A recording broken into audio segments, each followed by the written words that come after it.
What is up, guys? It is Ross, and welcome back to excuse me. Welcome back to another Mario Kart Wii Limitless developer commentary and vehicle showcase. In this episode, we'll be covering the Mini Beast. The best way I can describe Mini Beast is a hybrid of its vanilla self and its rebalanced self. Because Mini Beast, for those of you that are keen-eyed, you can see that it's losing a lot of speed in a drift. And this was a mechanic that was nominally intended to put bikes on more equal footing, nominally intended to put carts on more equal footing to bikes. Excuse me, I got that horribly mixed up there. By giving bikes a pseudo wheelie, they have a higher base speed to compensate for the fact that they lose speed in a drift. And over time, it kind of got lost in translation, mainly because bikes were just sort of strictly better than carts. But the fact that it lost speed still made the carts that had it pretty dynamic and interesting in a way. Like, it was a challenge to keep your speed high, if that makes sense. So the mechanic was carried over to Limitless, and we actually very recently made a change in the Season 6 update, which is the most recent one, to make performance transmission more dynamic by rapidly increasing the rate at which the vehicle decelerates during a drift. However, to compensate for that, it will stop decelerating after a certain point, whereas originally it simply wouldn't stop decelerating. It technically would, but you'd basically be crawling by the time the drift deceleration stopped. So we made this change to make it less frustrating to use, and less frustrating to use for those that didn't care for the mechanic, and more dynamic and more skill intensive for those that did care about the mechanic. Like, now you get rewarded much more heavily for squeezing your drifts out really quickly. And obviously on turns like that, where it's just nothing but boost panels, you don't lose speed, so as a result, you get all of the benefits of performance transmission, i.e. the increased base speed, and none of the downsides, i.e. the drift acceleration. So with good knowledge of the track's turns and how to take them, you can do a lot to minimize the effect of this gimmick. It's a very interesting mechanic to work around for sure. It's not everyone's cup of tea, but hopefully nowadays we have struck a balance between making it noticeable without making it too obstructive to people's style of play. Now, that is just about all I will say about... Oh, okay, actually, sorry. One last thing, now that I've touched off-road. I will showcase the higher speed threshold with the fact that you can actually use drift to accelerate with this thing. In previous patches, you wouldn't have been able to do this nearly as well, because obviously, as I've stated, the drift would have slowed you down way further. So having that be used as a method of recovery, like a normal kart would, is a nice change of pace. Finally, on to the vehicle's other attributes.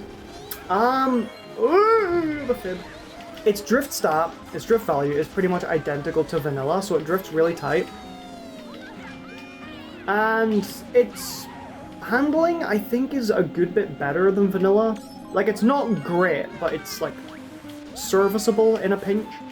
Its overall acceleration is pretty purr, and its weight is purr too, so it's quite the glass cannon. I think it's probably the biggest example of a glass cannon among karts in this game. Definitely the closest thing to a kart equivalent of Bullet Bike, I'll say that much. But then that aligns with Mini Beast in vanilla. I guess it was Bullet Bike's kart counterpart in vanilla, so it makes sense for it to sing the same tune in Limitless. Its base speed. I should reiterate just how high its base speed is. This thing is the fastest non-Corsa kart in the entire game. Like, it's even faster than, the Flame Flyer and the Blue Falcon. And obviously this is because of its drifting slowdown gimmick, but it's still... If you want a standard kart... Not a standard kart. If you want a regular kart... Sorry, Freudian slip there.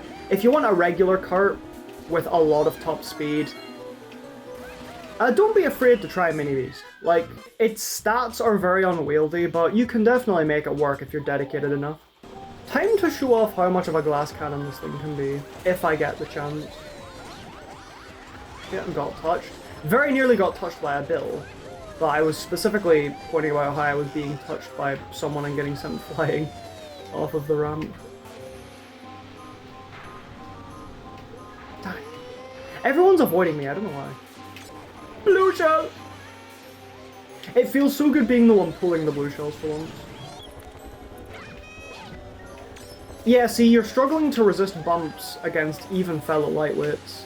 Like, Toadette's on the standard car S, but even then, when I was going in for a tussle, I kind of went flying.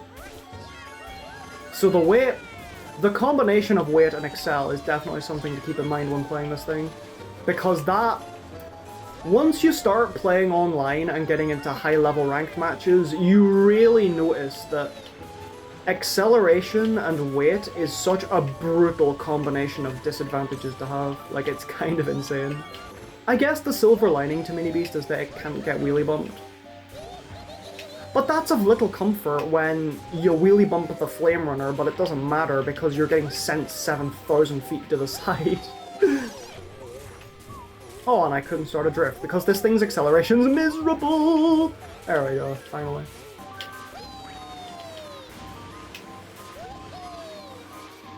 Also, turns like that, like winding S-bends, are really good for Mini Beast because you can just chain SMTs into each other. And obviously that keeps its slowdown in check. It's another one of those moments where you get all of the upsides from performance transmission and none of the downsides. Very interesting for sure. I'm gonna go this way because realistically, what are the chances that a red shell is gonna round the corner? Like, look at the lead I have. No, I missed the ground star. I thought I was gonna get a trick. That's why I was mashing the sticks. I was a bit of a joystick gamer there. I thought I was going to get a trick and I needed to overcorrect. It's fine, I'll get the shroom and just cleave through the off-road like a knife through butter. Damn, Mini Beast takes that shortcut exceptionally well. That shortcut is not an easy one to take for quite a few vehicles, but Mini Beast makes it work extremely well.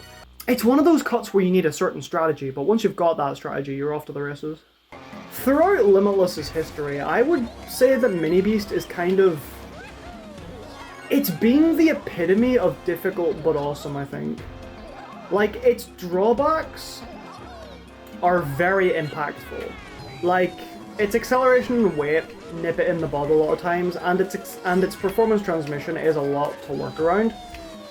But throughout Limitless's history, people have made this thing, like, work, and people have made this thing a very scary threat in a lot of patches. In terms of competitive viability, Mini Beast has probably been Limitless's most consistent high tier. Like, this thing's combination of speed and mini turbo and stability by virtue of being a kart, you just can't go wrong with those kinds of attributes, and as a result, this thing has a very high ceiling that has been proven time and time again. And so that wraps up another Mario Kart Wii Limitless developer commentary. That has been the Mini Beast. Ladies and gentlemen, I'd like to thank you all so much for watching. Be sure to check out the next part when it comes out, and the previous parts if you haven't already. And until next time, this is Ross, signing out. Goodbye.